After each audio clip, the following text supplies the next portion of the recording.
रानीपुर निवासी स्वर्गीय लीलाबाई पत्नी दिलीप बकावले का 12 जून को आवारा श्वानों के हमले के बाद दुखद निधन हो गया। इस हृदय विदारक घटना से पूरे समाज में गहरा शोक व्याप्त है। दिवंगत लीलाबाई परिवार की मुख्य कमाने वाली सदस्य थी और मजदूरी कर अपने परिवार का पालन पोषण करती थी। बड़वानी वासियों ने उन्हें आर्थिक सहायता दी है। शोकग्रस्त परिवार की आर्थिक स्थिति को देखते हुए सामाजिक चिंतन मंच ग्रुप के माध्यम से समाजजनों में सहयोग का आह्वान किया गया। अपील पर समाज के 82 लोगों ने स्वेच्छा से सहयोग करते हुए कुल 36,250 रुपए की राशि एकत्रित की। यह राशि लगभग 40 से 50 समाजजनों की उपस्थिति में दिवंगत लीलाबाई के परिवार को सौंपी गई। वरिष्ठ समाजसेवी बालचंद गोयल ने कहा कि समाज की वास्तविक शक्ति उसकी एकता और पारस्परिक सहयोग में निहित होती है। दुख की इस घड़ी में लोगों द्वारा दिखाई गई संवेदनशीलता और सहयोग भावना समाज की एकजुटता का उत्कृष्ट उदाहरण है। समाजजनों ने यह भी संकल्प लिया कि दिवंगत लीलाबाई के पुत्र, जो विशेष देखभाल की आवश्यकता वाला बालक है, उसके भविष्य और सहयोग के लिए समाज निरंतर प्रयासरत रहेगा। कार्यक्रम में दाह संस्कार समिति के अध्यक्ष राजपाल भार्गव, प्रगतिशील भलाई समाज इकाई बड़वानी राहुल खांडे, दयाराम शिंदे, विजय गोयल, डॉक्टर लखन गांगले, बालचंद गोयल, गोविंद चौहान, जितेंद्र उजाले, कृष्ण चौबे, बाबूलाल आर्य, मोहनजी सावले, भारत शिंदे, आसाराम भार्गव, सुरेश कुवाले, आसाराम वर्मा, मनोज निरगुड़े, रामू अस्के, राधेश्याम, आकाश, कमलेश, कुंदन, राम, अनिल, संतोष, मांगीलाल, नारायण जी सहित बड़ी संख्या में समाजजन उपस्थित रहे।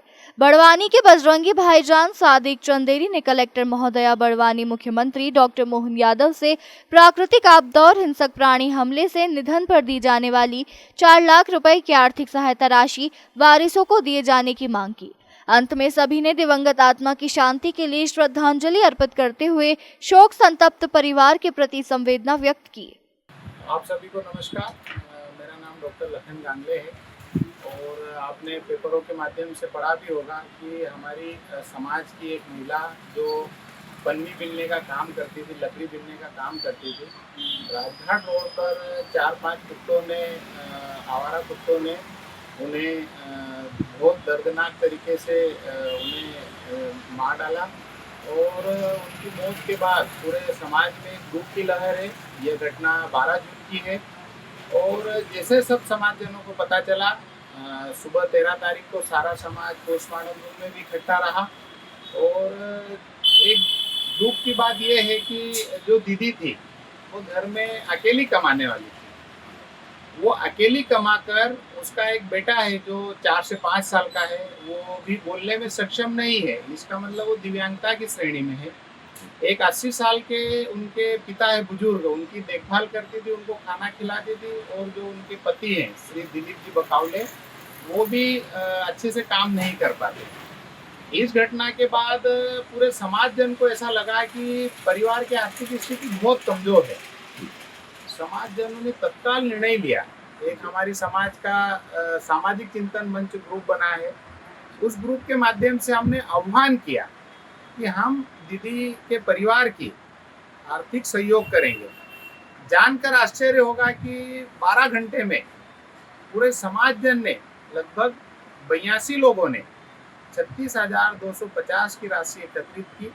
आज 15 जून को हम समस्त समाज 40 से 50 जनों की उपस्थिति में हम दुख संवेदना व्यक्त करने गए थे, क्योंकि आज तीसरा दिन है। और उनको, उनके परिवार को राशि सौंप दी। साथ ही जो उनका बच्चा है, उनके बच्चे के लिए हॉस्टल सुविधा के लिए हमने बात करी है। तो उनके पढ़ाई लिखाई के लिए भी हम पूरे समाजजन प्रयास करेंगे। मेरा सभी से निवेदन है कि ऐसे दुख की घड़ी में समाज से ऊपर उठकर भी हमें काम करने की आवश्यकता है। समाजजनों ने मिलकर शासन द्वारा जो मिलने वाली जो सहायता राशि है और उससे संबंधित जो भी मतलब उनको मिलना है मुआवजा, उसके बारे में आवेदन निवेदन का कार्य किस प्रकार से? आज सभी समाजजनों की उपस्थिति में हम रानीपुरा उनके परिवारजनों से मिले, क्योंकि उन्होंने बताया उनका, क्योंकि वो दीदी थी, वो भी बेचारे अच्छे से बोल नहीं पाते थे, जैसे बताया गया हमको। तो मैं समझता हूँ कि गरीब भी थे, उन्होंने जो संबल कार्ड बनाना था वो उनका नहीं है। लेकिन हमारा प्रयास रहेगा कि हम जो हमारी MLC है पोस्टमार्टम की रिपोर्ट है, उसके बाद हम उनका मृत्यु प्रमाण पत्र बनाएंगे और ये समस्त कागज लेकर हम प्रशासन से मांग करेंगे कि जो राशि है, क्योंकि उनकी घटना तो कुत्तों के काटने से हुई है, ये स्पष्ट है। और 13 तारीख के दैनिक भास्कर और बड़ी बड़ी न्यूज़ उनमें भी लगा था कि कुत्तों के काटने से मौत हुई। था हम शासन से भी निवेदन करेंगे कि उनको सहयोग राशि मिले, ताकि उनका जो बच्चा है और उनके जो बुजुर्ग पिताजी 80 साल का, उनको आर्थिक सहयोग मिले और जो बेचारी वो दीदी जो भोजन की व्यवस्था करती, कम से कम वो पर्याप्त रूप से 2 टाइम का भोजन कर सके। बड़वानी से सैयद रिजवान अली की रिपोर्ट।